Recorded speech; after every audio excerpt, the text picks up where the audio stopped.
Assalamualaikum warahmatullahi wabarakatuh. Perkenalkan, saya adalah Ahmad Nurmawan dengan NPM 1913031003. Saya adalah mahasiswa Pendidikan Ekonomi Fakultas Keguruan dan Ilmu Pendidikan Universitas Lampung.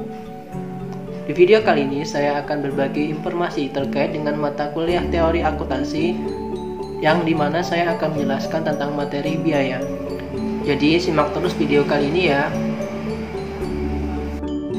Baik, terkait dengan materi biaya, ada beberapa hal yang akan kita bahas pada video kali ini. Yang pertama adalah tentang pengertian apa itu biaya. Yang kedua adalah pengakuan biaya. Yang ketiga adalah konsep dan proses penandingan. Yang keempat adalah basis asosiasi. Yang kelima adalah penandingan dan penyajian pos-pos biaya. Dan yang terakhir adalah penyajian biaya itu sendiri.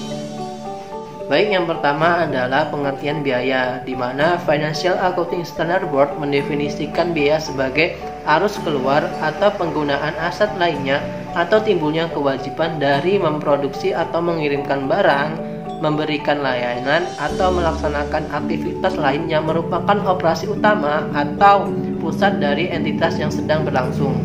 Sedangkan International Accounting Standard Committee atau IASC mendefinisikan biaya sebagai penurunan manfaat ekonomi selama satu periode akuntansi dalam bentuk arus keluar atau berkurangnya aktiva atau terjadinya kewajiban yang mengakibatkan penurunan ekuitas yang tidak menyangkut pembagian kepada pemilik modal. Selanjutnya yang kedua adalah tentang pengakuan biaya, di mana pengakuan biaya ini tidak dibebankan dengan rugi. Kemudian ada dua kriteria yang harus dipenuhi agar pengakuan biaya ini dapat dilakukan. Yang pertama adalah konsumsi manfaat biaya diakui bila mana manfaat ekonomi yang dikuasai suatu entitas telah dimanfaatkan atau dikonsumsi dalam pengiriman atau memproduksi barang yang merepresentasikan kegiatan utama atau sentral entitas tersebut.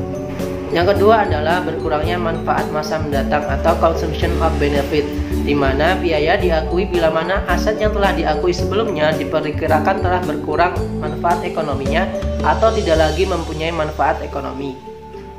Baik, selanjutnya yang ketiga adalah konsep dan proses penandingan.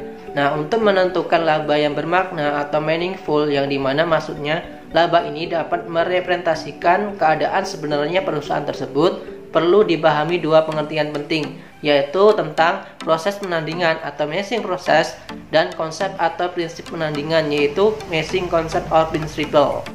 Di mana proses penandingan ini adalah suatu proses penentuan laba dengan cara mengukur atau menakar terlebih dahulu pendapatan untuk suatu periode dan kemudian barulah menentukan biaya yang terkait dengan pendapatan tersebut. Yang kedua adalah konsep atau prinsip penandingan, di mana pengertiannya adalah suatu dasar pemikiran yang digunakan untuk menghubungkan pendapatan dan biaya sehingga laba yang dihasilkan itu lebih bermakna dan dapat merepresentasikan keadaan perusahaan tersebut. Baik, selanjutnya yang keempat adalah tentang basis asosiasi, di mana dalam rangka menghubungkan biaya dan biaya perlu dipertimbangkan basis asosiasi yang menggambarkan penandingan yang secara ekonomi layak. Kemudian basis asosiasi ini terbagi menjadi 12 macam, namun di video kali ini saya akan membahas 4 saja. Baik, yang pertama yang akan saya bahas adalah tentang asosiasi sebab akibat, di mana menjelaskan konsep, upaya, dan capaian menyatakan biaya merupakan upaya dalam rangka mendapatkan capaian berupa pendapatan. Yang kedua adalah identifikasi cost produk, di mana produk terjual merupakan takaran penandingan. Yang ketiga adalah produk usang atau musiman. Nah, persoalan terkait dengan penandingan atas dasar sebab akibat adalah apakah cost produk musiman yang tidak terjual merupakan sebab menjadi timbulnya biaya atau akibat dari adanya rugi. Dan yang keempat adalah alokasi sistematik dan rasional. Nah, alokasi sistematik dan rasional ini merupakan proses penandingan dalam periode sebagai penakar pendapatan dan biaya. Proses ini sering disebut juga penandingan periode atau periode matching. Baik, selanjutnya yang kelima adalah tentang penandingan dan penyajian pos-pos biaya, di mana dalam video kali ini kita akan membahas dua istilah penting yang terdapat dalam penandingan dan penyajian pos-pos biaya.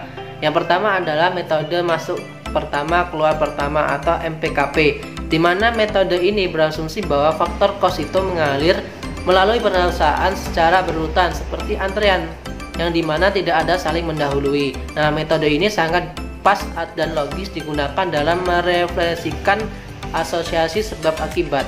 Selanjutnya yang kedua adalah metode masuk terakhir keluar pertama, di mana metode ini berasumsi bahwa persediaan itu merupakan aset tetap dan yang tidak berkaitan dengan aliran kos. Selanjutnya yang keenam atau yang terakhir adalah penyajian biaya, di mana penyajian biaya ini tidak dapat dilepaskan dari penyajian pendapatan. Dan sarana untuk itu adalah statement laba rugi. Artinya penyajian biaya ini sangat tergantung pada penyajian pendapatan dan statement laba rugi.